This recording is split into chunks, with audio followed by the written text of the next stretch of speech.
फिर से एक बार हम लोग आते हैं केमिस्ट्री क्लास 11 के फर्स्ट चैप्टर के सातवें क्वेश्चन की ओर, जिसमें आपको दिया गया है, ध्यान से देखो, how much copper can be obtained from 100 grams of copper sulphate.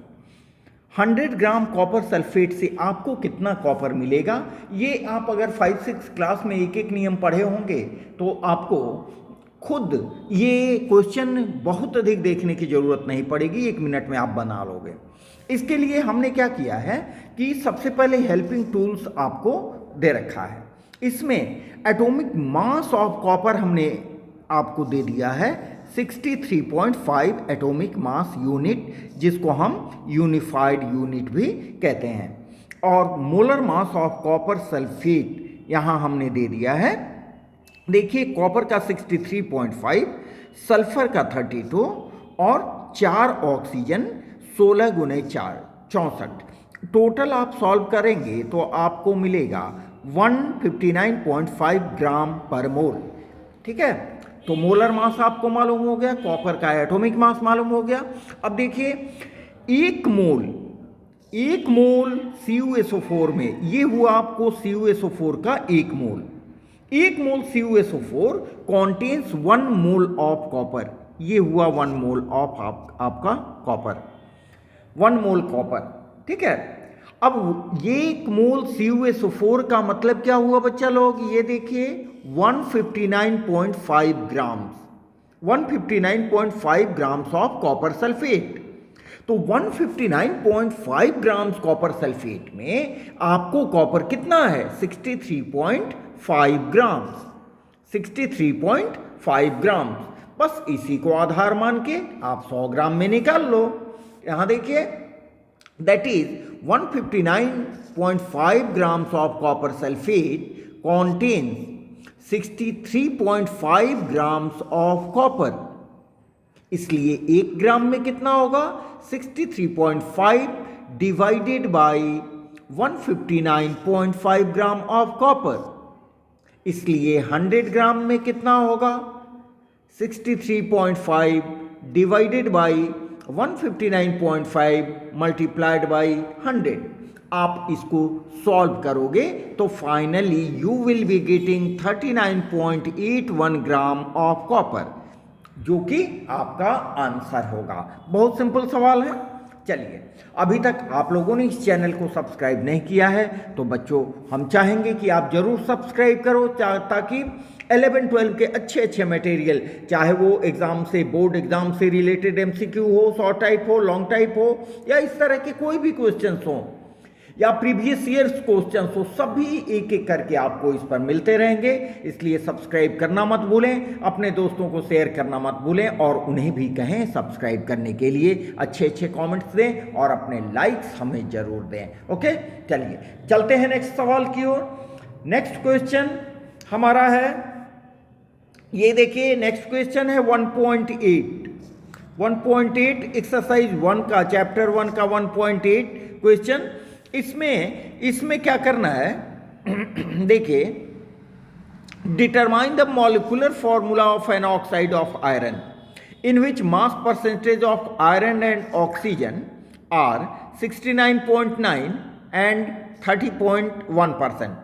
ठीक है, यहां पर हमें दिया गया है, यहां पर हमें मोलर मास ऑफ ऑक्साइड, जो ऑक्साइड कंपाउंड हमें मिलेगा उसका मोलर मास दिया गया है 159.8 ग्राम पर मोल, ये दिया गया है। एटॉमिक मास हमने सुविधा के लिए दे दिया है। आयरन का एटॉमिक मास होता है 56 AMU और ऑक्सीजन का एटॉमिक मास 16 AMU।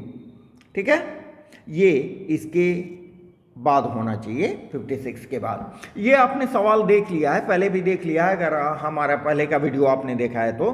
क्या करते हैं इसमें, यहां पर देख लें, number of moles of atom, ये फॉर्मूला यहां काम करेगा। Number of moles of atom यहां आपको निकालने की जरूरत होगी।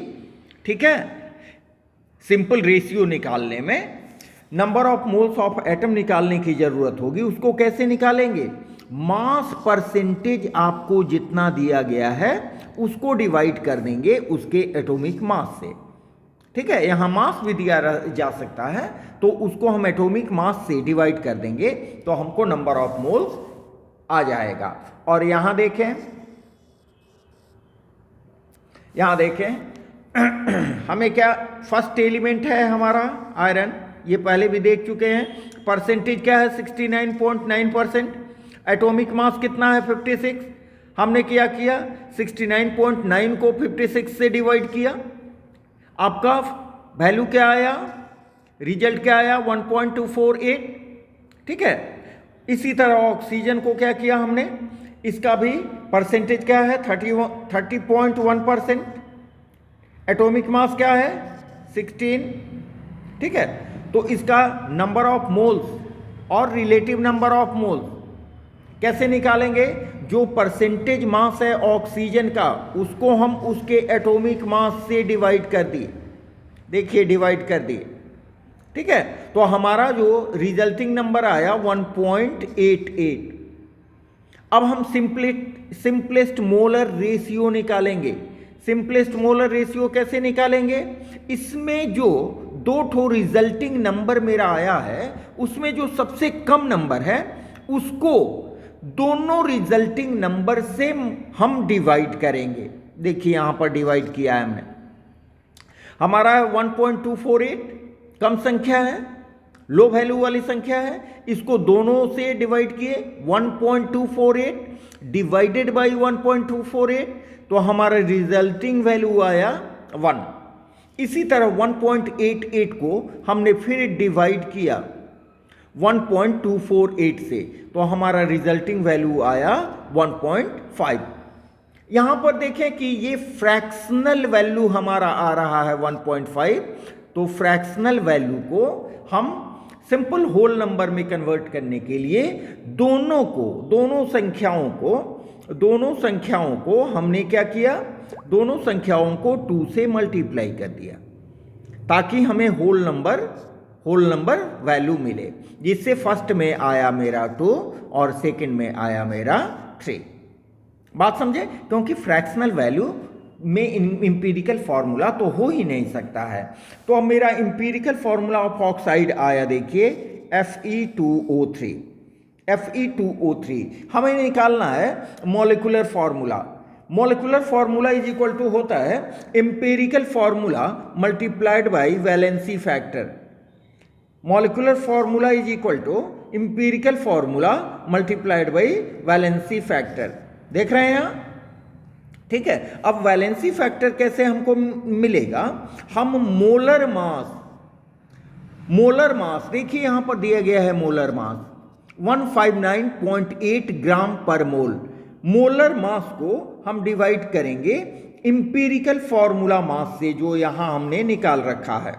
इंपीरिकल फॉर्मूला मास जो हमें आया है 160 ग्राम पर मोल।